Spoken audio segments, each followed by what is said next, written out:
Good morning. This is Jason Dean coming live at you again for another edition of Film Fanatic Live. So, hope everyone's doing good. I just did a show last night, and I haven't done anything. It was a it was a review on the new film called The Last Voyage of the Demeter. I saw it last night up in Waterville, Maine, and I decided to I got home. I went to the 650 show, and Waterville's about an hour away from my house.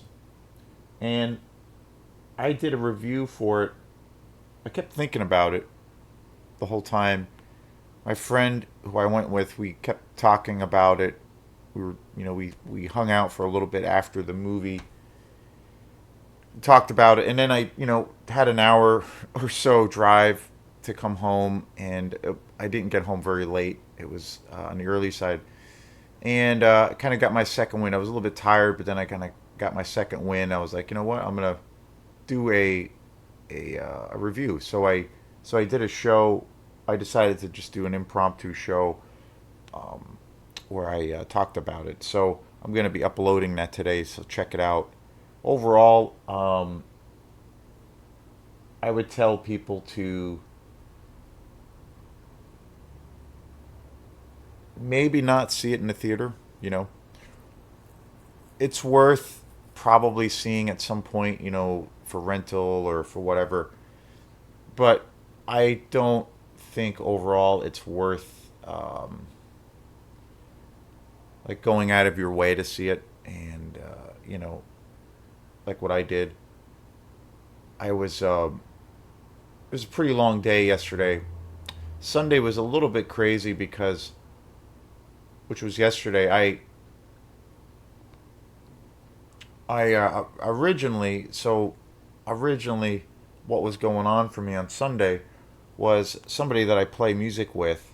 He had asked me about a week or two ago about if I wanted to come and play at this party with them that was in Ripley, Maine. Ripley, Maine is quite a ways from here. It's about an hour and 15 minutes from here in Northport. So, and it was like basically a loose, informal gig party. It wasn't really a paying gig, but it was just basically a big jam. And it's a party that they do every year.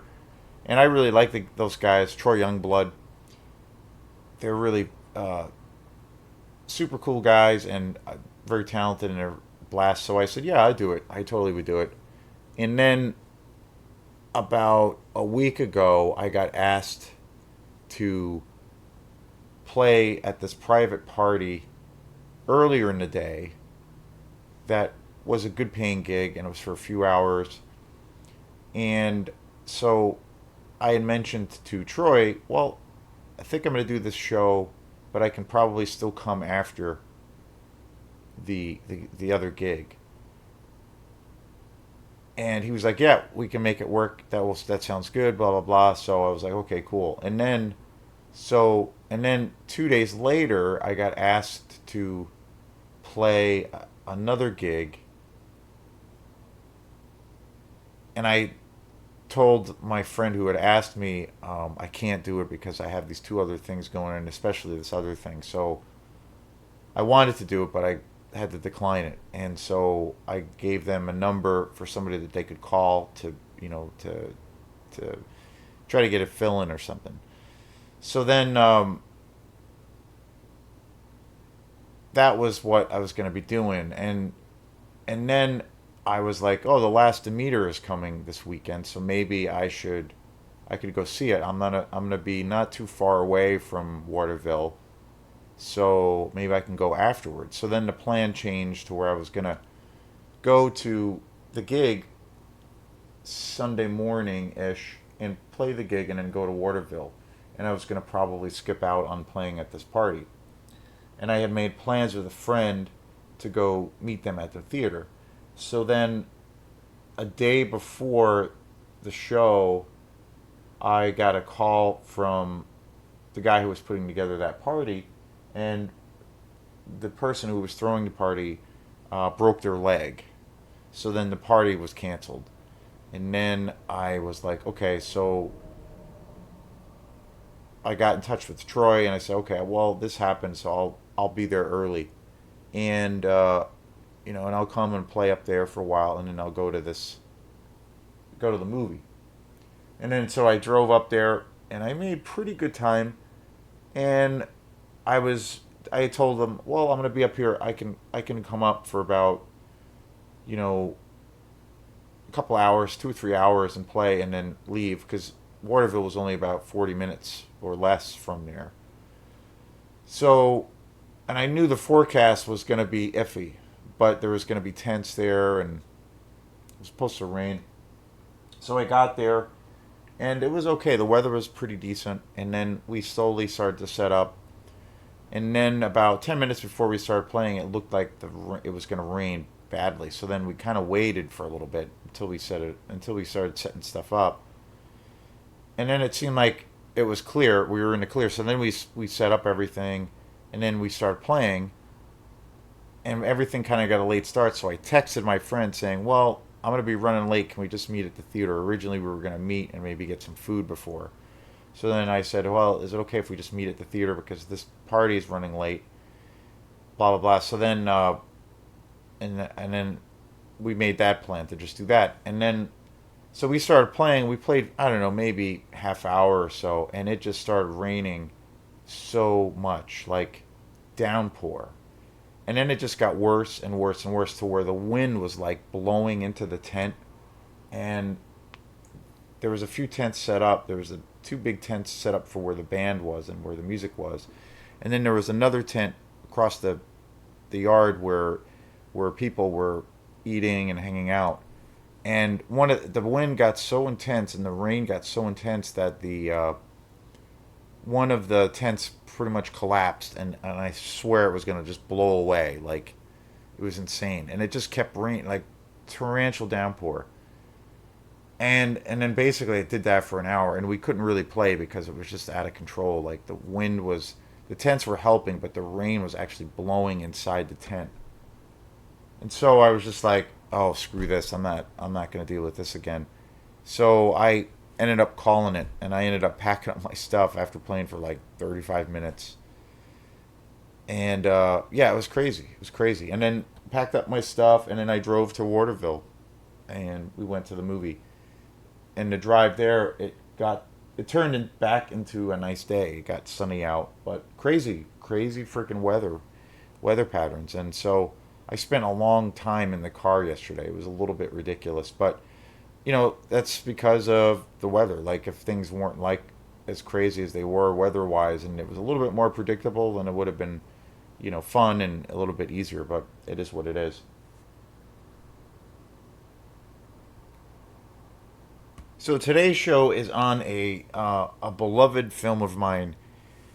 It is easily one of my favorite films, and that is Chinatown. This movie is a masterpiece. Directed by Roman Polanski, starring Jack Nicholson.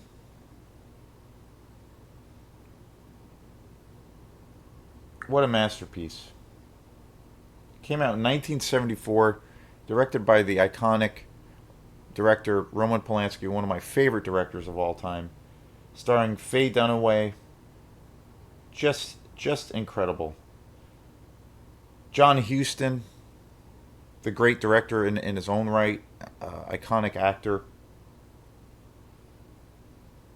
This movie is, for me, well, it's definitely one of my favorite Polanski movies. I I'm a huge Polanski fan, and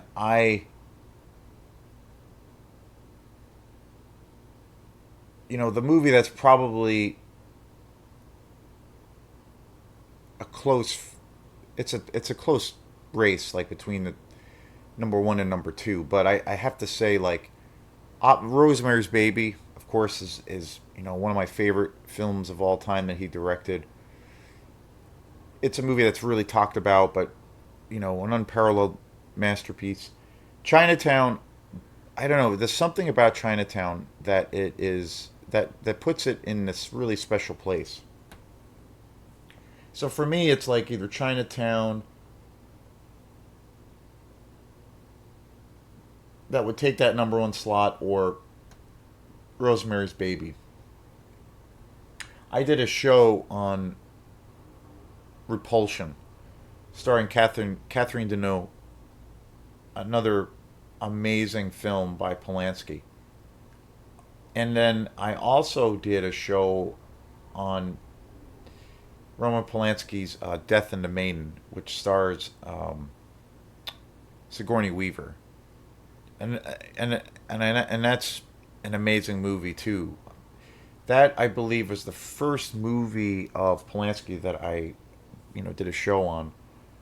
But Chinatown is unique. I think it. I'm a huge fan of film noir, and film noir is is such a unique American art form. It has so many cool characteristics to it. Where, film noir, a lot of the times the story and the aesthetics, especially, but a lot of the times in film noir, there is this idea of kind of the anti-hero, where there is, you know, a, sympathetic or an empathetic character who has shades of like the hero figure, but then he is also completely self-centered, and also just really out for himself, and he's just trying to survive. So in one regard, there is this more or less a figure hero who is bringing about this change, but he's not doing it for anyone else. He's doing it for himself, and he's just trying to survive. And typically, that was kind of the emergence of like the anti-hero. And film noir was a style that came to be in like the 40s and 50s. A lot of the film noir films were all shot in black and white. There's scenes of lots of rain, there's lots of darkness, literally and figuratively. There's also the essence. A lot of the characters in film noir all have this kind of light and dark aesthetic to them, where they all have those kinds of traits. Like they all have, you can all have empathy towards them, and you care about what's going to happen, but they all have these questionable things, and there's this questionable thing about morality. And so it's a real interesting journey as far as, how you view the film, but then characters that you feel aligned to. They do things that are very questionable, sometimes illegal, sometimes dangerous, sometimes deadly, but then they also have the heroic traits. And like I said, it ties back to the anti-hero. And typically the storylines are very, very dark, and you have these characters that are assembled of where they're just trying to survive, and they're just in it for themselves. And there's a lot of typically there's a lot of manipulation. There's a lot of darkness. There's often characters get killed at the very end of the film. There there's a sense of tragedy. It's just a beautiful style of filmmaking. And Chinatown, to me, totally encapsulates that style. And I feel it's like, probably, if not, or arguably, the best kind of film noir film that does exist. And it feels like this film came out in 74, but it definitely harkens back to the 40s and 50s. And obviously it's very greatly inspired by film noir and that those decades in American cinema. And Jack Nicholson's character he plays this investigative journal or investigative detective, and he is basically thrust into this kind of dark conspiracy that is involving the water system in California, and all these shadowy things that are happening, and people who are being picked off and threatened to be killed and extorted, and it's just amazing. And it's got one of the greatest endings ever. Faye Dunaway is just simply majestic on the big screen. I don't own this film on Blu-ray. I have a DVD copy. I do need to get this. I do need to get an upgrade eventually on Blu-ray. But this transfer, the transfer of Chinatown on this DVD, I've had this DVD for years and years, and again, I've seen this movie so many times. It is, it's a haunting film also, which sticks with the typical aesthetic of film noir. It's very very dark, and it's got so many great magical moments. It's one of my favorite films by Jack Nicholson. There's also a sequel to Chinatown called The Two Jakes, and that is equally an awesome film. Also, super cool movie. A really really great sequel to such a masterpiece. But I don't own this on Blu-ray, and again, I think it's definitely something that I need to eventually get. It's it's just such an amazing film. I don't own. I think I only have two Polanski films on Blu-ray. I have most of his films. I own Repulsion on Blu-ray. I have Rosemary's Baby on Blu-ray. The rest of his films I don't. Another movie of his that I just really really love is the Fearless Vampire Killers. Uh, Such a great film. One of the best, I think, one of the best vampire movies ever made. It's very it's kind of like a black comedy. It's got a very different, it has a very unique vibe to it, but amazing. But Chinatown is, oh god, just such a masterpiece. It's such a magical movie. It's totally mesmerizing, and I highly recommend it. If you're a fan of film noir, this is probably the ultimate representation of that style. Another film noir films. There's Humphrey Bogart was in tons of fabulous film noir films in the 40s and 50s. Another one that is, I think, just a masterpiece is the original Scarface, which came out in the early 40s. Uh, Brian De Palma directed Scarface with Al Pacino in the 80s, which is a great movie. It's an awesome movie. And I grew up watching that film, and I didn't realize that it was actually, until many years later, that it was actually a remake to a degree. And then I came across that the original from like the 40s, and it's set around this mafia boss. But what De Palma did was he took that story and took Pacino's character and turned him into a drug, had set the time around the drug cartels, and in the 80s, in from with all of these immigrants coming from Cuba. But the story is exactly the same for the most part. But and then when I saw Scarface, the original, I was just completely blown away by just how dark and brutal. That those are other characteristics of film noirs. The films are very raw, and they're brutal. They're very dark, and again, it goes back to that thing of where, there's no good guys. There's no bad guys in the film. Everybody has all of these other has so many of those traits. So, and I just feel like it just adds this extra layer of grittiness to the story. But I can't recommend Chinatown enough if you haven't seen it. It is a masterpiece. So this is Jason Dean, and I will be posting the review for The Voyage of the Last Demeter, and so check that out. And thanks again, and we will see you sometime soon. Peace.